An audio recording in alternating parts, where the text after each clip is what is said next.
Somewhere on your phone right now, there might be an app quietly waiting for one specific moment. Not your password, not your fingerprint, just 6 digits that arrive in a text message, live for about 30 seconds, and then vanish. That message is supposed to be the last locked door between your money and anyone who wants it. But across France, Italy, Austria, India, and dozens of other countries in 2026, security researchers have confirmed something that should unsettle every Android user reading this. That door is being opened from the inside by software that was never supposed to have a key. And the terrifying part isn't how it gets in, it's how normal it looks while it's doing it. For years, Google has told the public a comforting story. Play Store restrictions on SMS permissions have tightened. Developers now need to justify why an app touches your messages at all before it's approved. On paper, this sounds like the problem was solved. But according to informed cybersecurity sources tracking this space through 2024, 2025, and now deep into 2026, tightening the front gate did almost nothing to the back door. Some apps still request SMS permissions through vague justifications, while others sidestep the restriction entirely by using notification access instead, allowing them to read incoming alerts, including the OTP messages displayed right on your lock screen. Read that again. The permission wall didn't stop the theft. It just changed which window the thief climbs through. Here's where it gets worse. This isn't happening only through obscure apps nobody uses. It's happening through disguises built to look exactly like the software you already trust. Not a shady file sharing tool, not a suspicious icon from an unknown developer. The malware campaigns dominating threat intelligence reports this year are built to impersonate the very tools you were told would protect you. And once you understand that shift, you start to realize why so many victims never saw it coming. Let's start with the one that has terrified researchers the most this year, a banking Trojan called TrickMo. This new version was identified spreading through fake Facebook and TikTok ads, and by mid-2026, it had made France one of its 3 primary targets, alongside a wave of activity hitting other European markets. Think about what that means. You're not searching shady forums for a cracked app. You're scrolling your normal social feed, the same one you check every morning with your coffee, and an ad slides in for a free streaming app or what looks like a routine system update. You tap it. Instead of landing on the Play Store, you get redirected outside it entirely, and you're offered something branded to look like Google Chrome or Google Services. The file downloads. And that file is TrickMo. This is where the trap actually closes. The app doesn't ask for anything alarming at first. It requests something called an accessibility permission, the same setting Android built to help people with disabilities interact with their screens more easily. Most users don't even understand what that permission does, but once granted, an accessibility service can see everything on your screen and interact with it as if it were you. This is not chaos, this is strategy. Because from that single permission, researchers at Threat Fabric documented that the newest version of this malware doesn't stop at stealing a password. It records your screen, logs every keystroke, intercepts incoming SMS messages, and silently suppresses one-time password notifications before you ever see them arrive. Sit with that for a second. Suppressed. Not stolen after you saw it. Suppressed before it ever reached your eyes. Your bank sends the code. Your phone receives it. And you never know, because the malware deletes the evidence in real time while quietly forwarding it to whoever is sitting on the other end. Attackers can watch your screen live, replay your gestures, and interact with your device as though their hands were on your glass, all while your phone sits face down on the table beside you. And this is where everything changes, because the story doesn't end with theft. It ends with infrastructure most people have never heard of.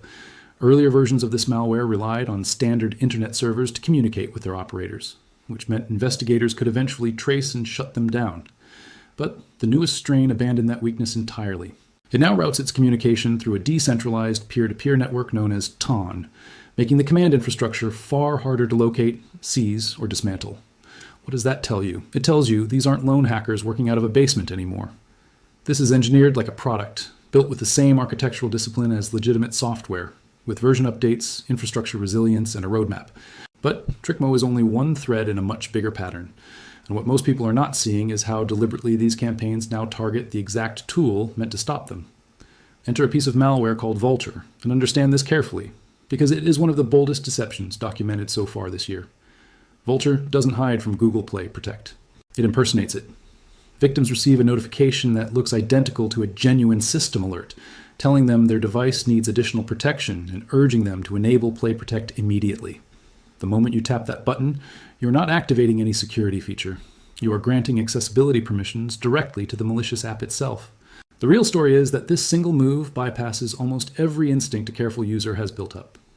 You've been trained for years to trust security prompts, to say yes when your phone tells you it's protecting you. Attackers figured out that the fastest way past your suspicion isn't a clever lie, it's borrowing the uniform of the people you already trust. Once that permission is granted, Vulture can see your screen, record every keystroke, and initiate fraudulent bank transfers directly on the device while the owner is asleep. A technique researchers now call on-device fraud. No remote hijack alert, no suspicious login notification from a new location. The transaction comes from your own phone, your own IP address, your own fingerprints on the glass, because technically it did. And here's the part that should genuinely worry you if you've ever downloaded a free utility app just to clean up storage or edit a photo. A newer strain called Motorola has been documented targeting more than 200 banking and cryptocurrency applications simultaneously. It doesn't just steal login details. It uses fake lock screen overlays that appear the instant you open your real banking app, capturing your PIN, password, or pattern the moment you type it, before quietly forwarding every keystroke straight to the attacker. Think about how invisible that is. The banking app opens, it looks correct, it feels correct, and underneath, an identical fake screen has already done its job before the real interface even loads. But Motorola goes further than banking credentials alone, and this is where the surveillance stops being financial and starts becoming total. By abusing Android's accessibility features, it can recognize WhatsApp screens by scanning for familiar labels like chats and calls, extract your contact list, read your incoming SMS messages, and even send new messages on your behalf.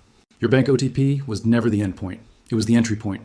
Once an attacker owns your accessibility permissions, your OTPs, your contacts, your messaging identity, and your banking session all collapse into a single point of failure sitting quietly in your pocket. Now here's where the scale of this stops feeling like isolated incidents and starts feeling like an industry. According to Zimperium's 2026 Banking Heist Report, released this spring, researchers tracked something the report itself called unambiguous.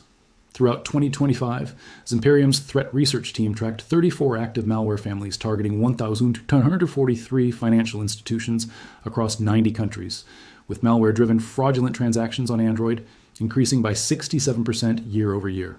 That is not a wave. That is a coordinated economic sector built entirely around your 6-digit code. The United States alone now has 162 banking applications under active targeting, up from just 109 a few years earlier. This is not chaos, this is strategy, executed at industrial scale, and it is accelerating faster than most banks' fraud detection systems were ever built to handle. And what most people are not seeing is how the entire economy behind this operates like a legitimate tech company, just inverted. Multiple malware families identified this year, including strains researchers named Merax and Oblivion, are sold as subscription services. One is advertised for a monthly price of roughly $2,500 for a full package, offering banking overlays, keystroke capture, SMS interception, and remote traffic routing built directly into the toolkit. Another is marketed at a fraction of that cost with lifetime access available for a flat fee, claiming to bypass detection on devices from every major manufacturer. Somewhere, someone is running customer support for a criminal SaaS product designed to steal your bank OTP and treating it like any other software business with pricing tiers and feature comparisons. But here's where it gets worse again, because not every infection requires you to click anything at all. Throughout 2025 and continuing into this year, researchers documented cases of phones arriving from the factory already infected. These were often devices from lesser-known manufacturers or convincing knockoffs of major brands purchased through online marketplaces, and the infections weren't limited to phones alone. TV boxes, tablets, smart TVs, and even digital photo frames have been found carrying the same threat before the packaging was ever opened. The malware behind this, known as Triada, has been studied by researchers since 2016, and its capability list should stop you cold.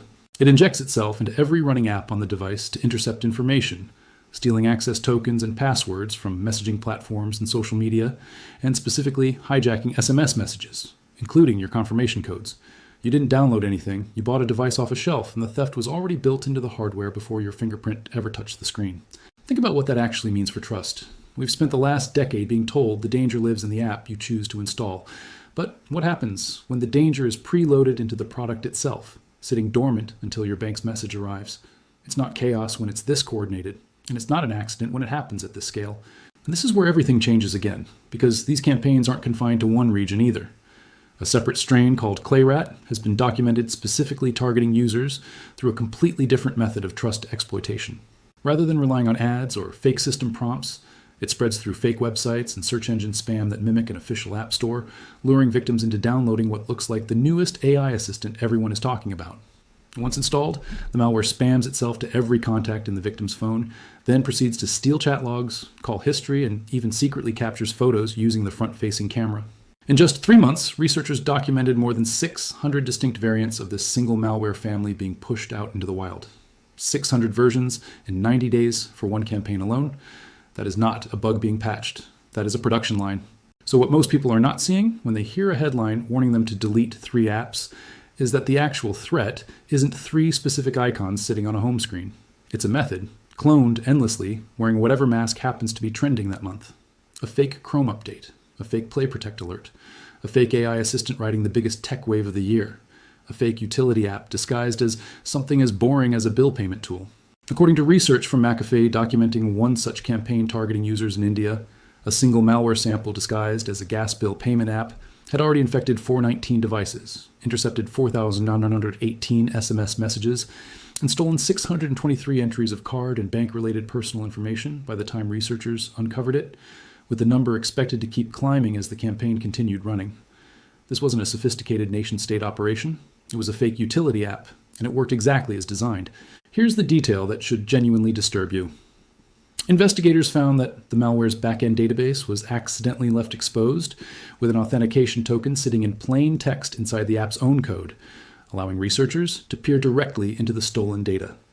The only reason this particular campaign got fully mapped wasn't superior defense. It was the attacker's own mistake, which raises an uncomfortable question. How many similar campaigns are running right now, made by attackers who didn't make the same mistake, sitting completely undetected, quietly filling a database with someone else's SMS messages and card numbers? Now here's where the story shifts from theft to power, because the people who actually understand this threat best aren't waiting for individual users to figure it out on their own. Entire governments have started quietly abandoning SMS-based OTPs altogether, and the reason tells you everything about how serious this has become behind closed doors. The Philippines issued a formal regulatory circular in 2025 requiring banks to adopt phishing-resistant authentication methods, such as biometrics or passkeys, phasing out SMS OTP for high-risk transactions entirely by mid-2026. Singapore's monetary authority moved its major retail banks away from SMS OTP for account logins back in 2024, while Malaysia's central bank directed its institutions to migrate away from text message verification and restrict authentication to a single, secure, nominated device. Read that again. 3 separate national financial regulators in 3 separate countries independently arrived at the same conclusion. The 6-digit code you've trusted your entire financial life to is no longer considered safe enough to protect a banking system, and this is where the power shift becomes undeniable. According to Verizon's 2025 Data Breach Investigations report, 88% of attacks against web applications now involve stolen credentials, sometimes as the only step needed, and sometimes as the opening move in a much larger chain. In the world of OTP theft specifically, the password gets the attacker to the door. The OTP is what lets them walk through it. Separately, Zimperium's research team tracked a single SMS stealer campaign that has been running continuously since 2022, producing over 107,000 unique malware samples, targeting more than 600 global brands, and reaching victims across 113 countries, all supported by dedicated development teams, command infrastructure, and distribution networks built on Telegram bots and fake app store listings.